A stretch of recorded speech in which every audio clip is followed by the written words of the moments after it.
little bit of a different week in New York. I know you've been here before as a competitor. How's it feel to be back post-retirement? It's good to be back. Hello, everyone. It's good to be back. It was my plan to win the fight with Weili Zhang in Singapore and fight on this card, but it's good to be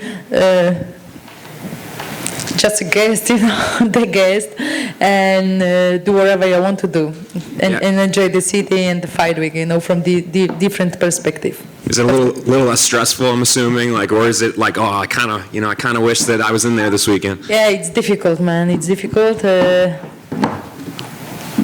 I made a decision, I made a statement, but moments like this and places like this make me come back sometimes. Like I have the feeling, but no. And I mean, how happy are you that you can still be involved in some capacity? Like sometimes we see fighters retire and then we don't really hear from them, or maybe they'll come back as a coach a couple years later. But for you, it seems like you've still been pretty involved with the UFC, and they're obviously bringing you up. Very much. I hope they will keep on bringing me to the events, but I will be always around. I'm a very loyal person to all the people I have been working with. And I'm super happy to be part of the UFC. I'm looking forward to do even more.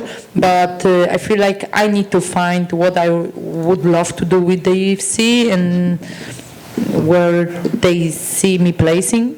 Is there any ideas you have about that? No, I want to be a manager, and I want to take care of the fighters, and I'm planning to learn more about and maybe go through this direction more. Yeah, and is that pretty much, I was going to ask you how the retirement life is going. Is that just trying to find those things to channel your energy to? I don't have to, because I don't sleep home, and mid of January I left Poland to Florida, where I was preparing for my fight with Weili Zhang, and it took 5 months. And after I got back home from Singapore, I slept home maybe 3 weeks. I'm that busy, and but I'm happy. I'm kind of happy, and I run so many projects, so many businesses, so many things, so much is going on around, and that's good. Yeah, and this is a good card for you to come out to, because the co-main event, obviously, 2 women you're very familiar with. Can you kind of talk to me about this fight and just your perspective? I don't like to predict the fights, but definitely Weili Zhang in the first round. She's so strong physically and mentally as well, and I feel that she's going to be the strawweight champion again soon, this Saturday.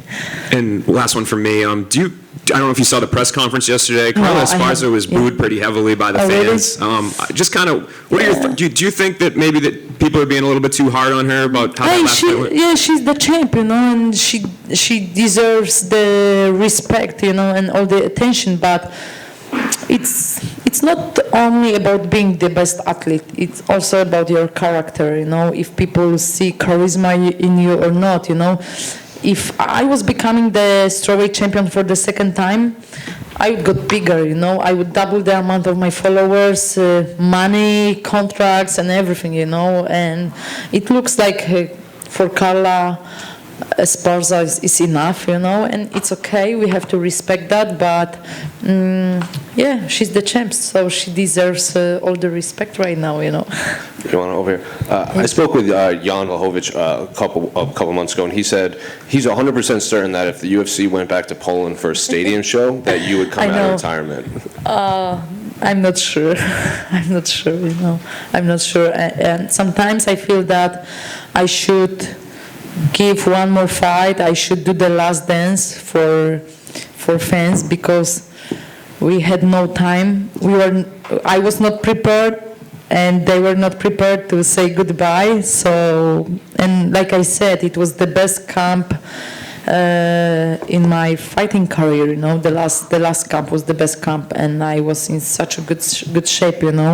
But Looking at the main event on Saturday, you're in a kind of similar position as Israel. When you fought Valentina, you had 2 fights against her in your Muay Thai times, and Israel's obviously lost to Alex Bejeda twice. So is the approach different going into a title fight in the UFC knowing you'd fought twice before in a previous sport? I feel like there's lots of pressure on Israel, but he's the champ. But I feel that he's totally different fighter and a man right now than he used to be. So Pereira is going to face totally different opponent on Saturday.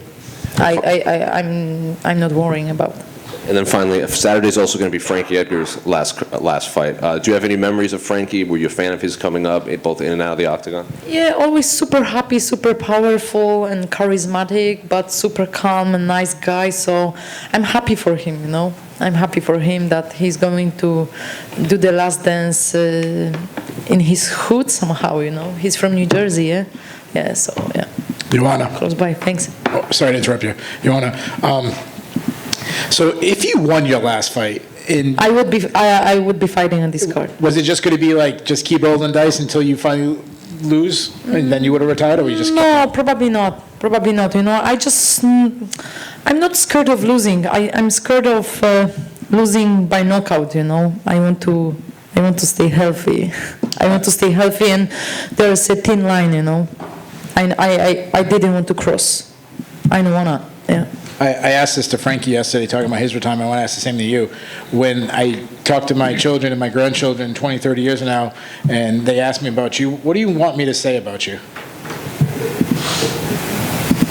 I ask you, what would you tell about me? Okay, that's going to fill up to my next question. I'd say an absolute killer. And it's going to go to my next question. Yeah, you know, some people, they, like, for example, like, I love Jan, he's like my brother, but when he won the belt, all the MMA media were saying that the best moment in Polish MMA history. What the heck? I was defending my belt 5 times, you know. I was the first one, and you know, I love Jan, and for me he's one of the greatest, but you know, that's the thing. I don't want people to forget about who I was and what I did for the women's MMA, you know. That's it. When I think about your career, I think about when you first showed up on the UFC, you had this edge where it seemed like you wanted to murder anybody who even thought they could challenge you. But at the end of your career, when you faced off opponents, you were shaking their hands, you were smiling. Like, why was that change? Like, why did the attitude change? I don't know. It just came naturally, you know. I don't know. I was less violent, maybe. I don't know. That's difficult, you know. But some people they were happy with. There were people who were hating on from the beginning.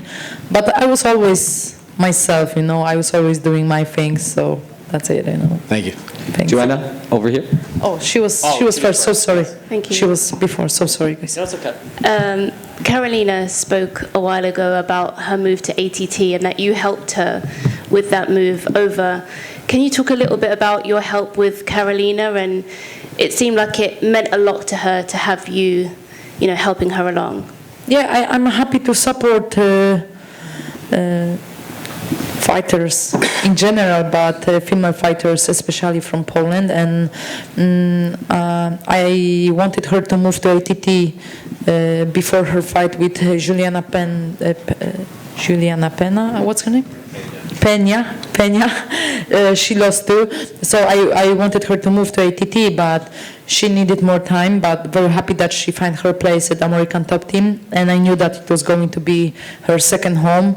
And she's happy. I'm looking forward for Carolina's victory on Saturday. I was going to say, how do you think she does in there? Obviously, It's not going to be an easy fight, and but I really believe in Carolina. Thank you. Thanks. Joanna, over here. Oh, right over here. Oh yeah. Hi, how are you? From one Polish person to another, I want to thank you for everything you've done in the sport, both Thank you. kickboxing and mixed martial arts, and also putting Polish mixed martial arts on the map. So one question, for the upcoming female MMA fighters, you know, you already been through the process. What advice would you give them? Just get as much as they can from every fight, every moment, from every exposure. And I always give a lot and I take as much as I can, but I wish I was this smart as I am today, 5 years ago, or when I was the champion, I would make even more money, I would do more, but that time I felt like I was doing, enough, and I was getting enough, but I heard it from some champion that day, like, they told me, like, get as much from this moment, because when you will lose the belt, people will somehow forget about you. And I will give the same advice, get as much as you can from this moment, because it's not that, because you can't be the champ forever, and that's the thing. That's the thing. But I'm happy, with the belt, without the belt. I was always super happy, very dedicated, and I'm working a lot, making enough money till now, and that's the good thing about it, But it's all about working hard and not only willing to work, but working, putting in actual work. Absolutely. You're a bona fide legend, and congratulations on your retirement. You mentioned earlier you were going into the management business, and you're talking about some of the other stuff that advice for young fighters. What is the worst advice or decision that your manager, maybe early in your career, maybe in kickboxing, one of your managers ever had for you that you wish you'd never listened to? That I shouldn't be fighting some fighter. I remember when I faced, when I've got an offer to fight Rosie Sexton, the former UFC fighter, before Cage Warriors. Before I got into the UFC, they told me, my manager at that time and my coaches were like, no, it's not a good idea. You can lose the fight. You are not going to get into the UFC. And I told them that, guys, I'm taking this fight, I'm winning, and I'm getting into the UFC. And it happened, So the most important thing is to believe in yourself and be surrounded by people who are believing in you as well. Hi, Joanna, over here. Long time no see. Outside of retirement, what have you been doing? What are some of the funnest things that you've been doing? I know you love to travel. What are some of the best places you've been to this year? Ooh, I don't know. I visited 10 countries this year already, so I keep on busy. But I launched my supplement company, my labs. We are under USADA. We can't take all the supplements. Most of them are very dirty, and so I want to keep really clean and pure formulas and dedicated for athletes and people in general. But I run so many projects, and it's good that I finally opened my foundation. So it's my next goal to help even more kids and teenagers, becoming who they want to be in their lives. Mm-hmm. That's the funniest part of my life right now. Awesome. And living a very adventurous lifestyle, do you think we're ever going to see a TV show about yourself, you doing, your things, going places? Do you think we'll ever see a TV show about you? I have a plan to have my own TV program. There is a documentary about me on HBO in Europe, but I want to do Dakar race in 2 years, so I'm really challenging myself in racing. I'm a driver. A month ago I did my second race. I got the pro license, so I can't wait. I need to stay disciplined, so I can't wait to get on schedule and race even more, learn and do the Dakar race in 2 years. It's really big challenge, one of the biggest in my life, and very dangerous as well. And last question for you. A lot of fighters are excited to be fighting at MSG this weekend. What could you take away from your first experience fighting at MSG back in 2016 at UFC 205? And 2017, it's a mecca, it's a place to be and fight, and my biggest dream became true, and it's super exciting. You feel all the ghosts, from different fighters and just people who were performing in the arena. That's it's good. It's just good. Thank you. Have a good time in New York. Appreciate you. Hey, Joanna, over here. How you doing? Very good, thank you. Are you still training, or are you just completely out the game and just focus on the businesses? I do. If not racing, I would do ADCC in 2 years, but I'm pretty busy. So I do training every day, tennis or cardio or different sports. I haven't done any boxing or Muay Thai since my last camp. I do some jiu-jitsu training once in a while, but that's it. But I do training every day. I know I want to be chubby, so I need to train, you know. Exactly, and mentally too. Do you think it affects you? Like, is your mental not as sharp if you're not training? And just kind of. Yeah, I need it, you know. Since I was a little girl, I was always very active, so I need sport in my life on daily basis.